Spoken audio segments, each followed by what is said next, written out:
I was 2. My dad was drinking real heavily and needed to shoot. Busted 2 shots at mom while she was fleeing. Nanaimo hip-hop artist Matt Dene is known on stage as SirReal. His rhymes are rapped about truths of his life and consequences, whether it is positive or negative.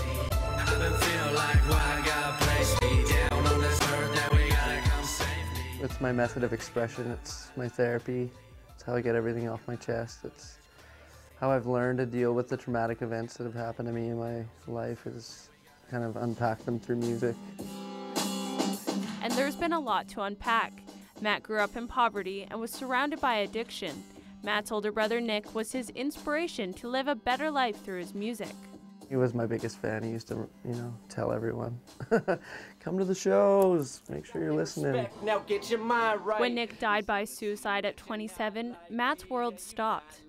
When it happens, everyone feels like they could have done something about it. So survivor guilt is huge, because I felt guilty up until, even last year, that I could have done something about it and I could have changed it. Matt's family didn't have the funds for a proper funeral, so he performed 3 shows for 3 nights to raise the money. People I didn't even know were donating. I just realized at that point that I really needed to focus all my energy on music and give back in the way that it's given to me. I realized the power that music had to not only bring people together, but to help heal. Matt's been paying it forward ever since. He shares his story and music with high school students across Vancouver Island as part of the Speak Out, Reach Out, Help Out campaign with the Vancouver Island Crisis Society. Every situation has a different set of complications. You ain't gonna get through to do, not when I'm in contemplation. Matt performs in venues of hundreds to thousands of fans, but he says the most rewarding show is the one he does right here.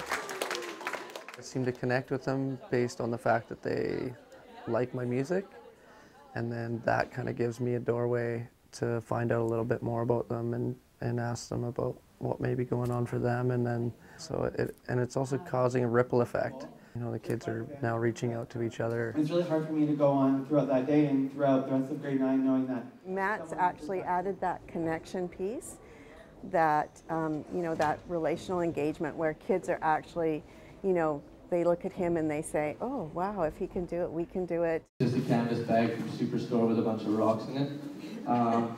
But those are real struggles. Every single person in this room has those struggles. The message at this presentation is a simple one, yet can be difficult to do. Talk to someone. We all have certain struggles that we struggle with day to day, but you can make it lighter on yourself by unpacking and talking to people. For those needing support, there's always someone there to listen at the 24-hour crisis line, 1-888-494-3888. I want to inspire kids to find a way to express themselves, kids that are dealing with past traumatic events that are unresolved, and they just need a medium to get it out and get it off their chest. Traumatic events can happen to people and it can shape exactly who they are and change their entire life for the worse. Or you can use traumatic events and shape them into a positive. Matt is turning his trauma into a positive through music. Matt hopes to one day make music his career while still actively supporting the community. In Nanaimo, I'm Rayanne LaPlante.